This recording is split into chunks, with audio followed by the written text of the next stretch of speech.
I think NMM is very cool. I have always admired people who can do NMM, especially those who can do it well, but I have always shied from it because I think it's very time consuming. When my friends from Last Sword Miniatures sent me some of their stuff to check it out and paint it, I knew that these miniatures deserved a little extra from my side, so I decided to try NMM. But keeping true to my principles, I decided to do it as simple as possible. I was going to use 2 paints only. Wanna know how? Well, buckle up brush liquor because it's going to be a wild ride. As the saying goes, the only thing funnier than a corpseified elf is a necromantically reanimated corpseified elf. I don't know who said that, probably somebody like Nagash or Heinrich Kemmler. So after I built these guys, which have a very cool system to give you the ability to pose them as you please, I started building the humans in the box. And I was surprised about the material that they had been cast with, because it wasn't the same resin as with the elves, and it felt quite differently. This, my undead friends, is Siocast. I am very new to this material and it feels incredible. It holds quite a lot of detail, it is very sturdy and bouncy, so it means that it can take a little bit of punishment before breaking. I like it much better than the other resin. So after I had built all the skeletons from both the elves and the humans, making a simple conversion of the knight, just to see if both resins were compatible, and they were, it was time to start painting. Okay, so here's where the magic begins. Grisaille is the name of the game, or Slapchop, however you want to call it, but it doesn't matter. Listen up. First, I started with a somewhat dark gray. I did some wet stippling with a big brush to create this model effect. Then white. Now that we finished the first stippling, I'm going to do a little bit more of highlights, and that's going to be with white. But if you like to paint them a little bit more green dark style, use something that is not as much in your face as pure white. I did the same with a little dry brushing added to the mix.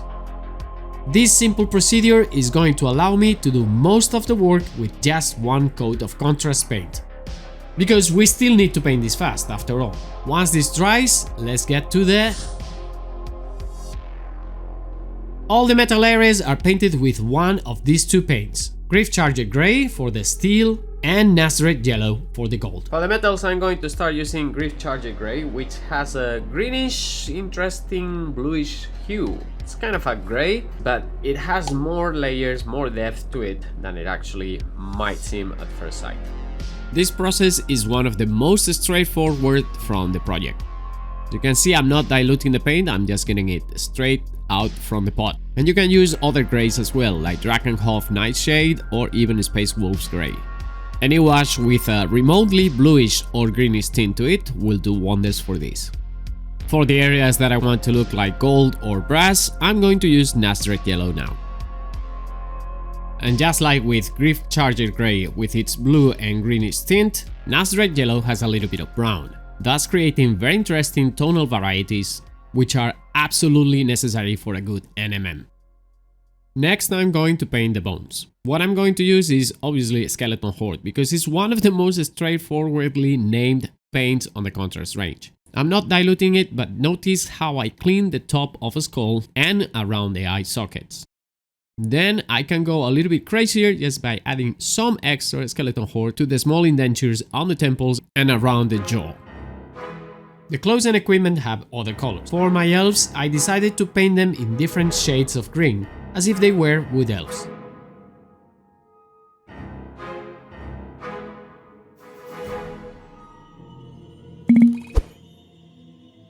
The men-at-arms and the knight receive reds and yellows, as they are from a Spanish company. Castizo as fuck. These 2 colors, I made them a little bit more interesting by painting the shields in different patterns. I started by painting the whole shield and clothing in yellow, and then I will paint the pattern on top of that. The yellow undercoat still shows through the red, and it adds depth to it. Just by being a little bit original with the patterns and designs, it makes the unit more interesting to paint and also more attractive. Ole! And then it's browns and muted greens. The Undead Horse I painted using Leviathan Blue, quite diluted.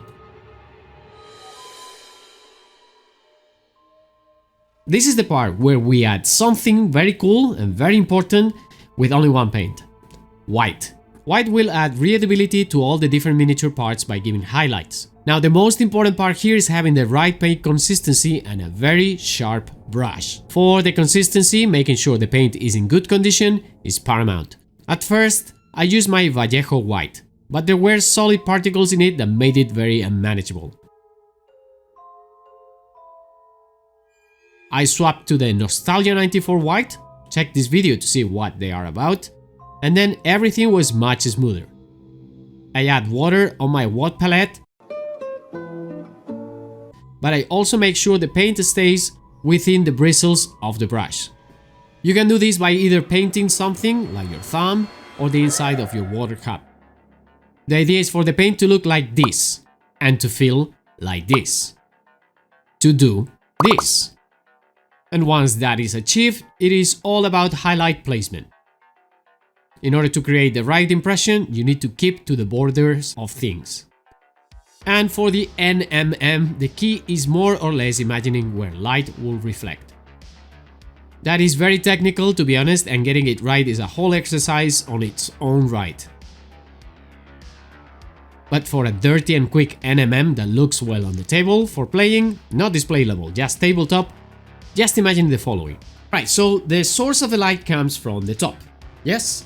So you have to imagine which areas are gonna be hit by the light when you're painting those white highlights.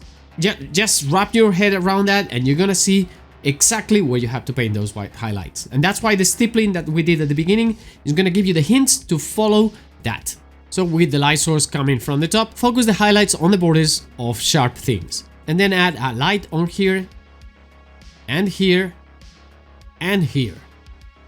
Notice how all these areas have something in common. Let's see. Horizontal areas have highlights like this. Vertical areas have highlights like this. Borders have highlights like this. And nicks and chinks have highlights like this. And for the scale mail, just highlight like this. So let's review the procedure step by step. First step is doing a quick stippling with dark gray, followed up by a stippling / dry brush of white. The amount of white is dependent on how clean do you want the miniatures to look at the end. Both the stippling of dark gray and white will create a mottled effect that is going to make your metals look more interesting than if you didn't do it. Next step is using Grief Charger Gray. If you are painting a golden surface, use Nasdrek Yellow instead. Do not dilute any of these. Finish it all by highlighting with pure white. Make sure that the paint is well diluted and your brush is sharp. Use the flat of your brush to highlight the edges of the armor and blades.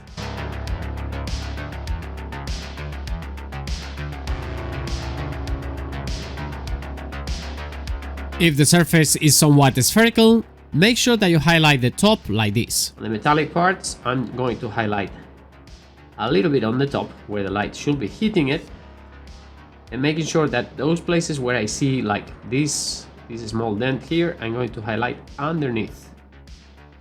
Rivets as well.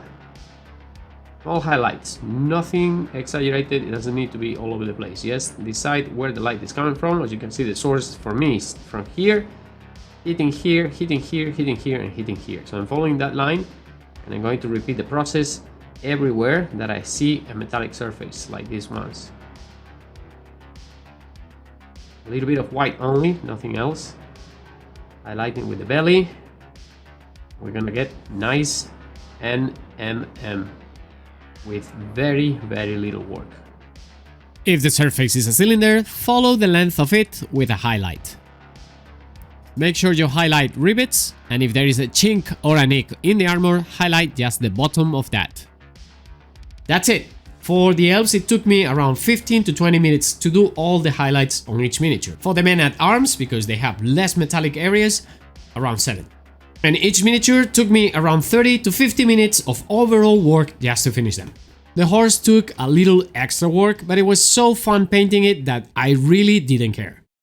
It was just a little bit of highlights and a wash with cardboard crimson on some areas to make the flesh look rotten and bruised.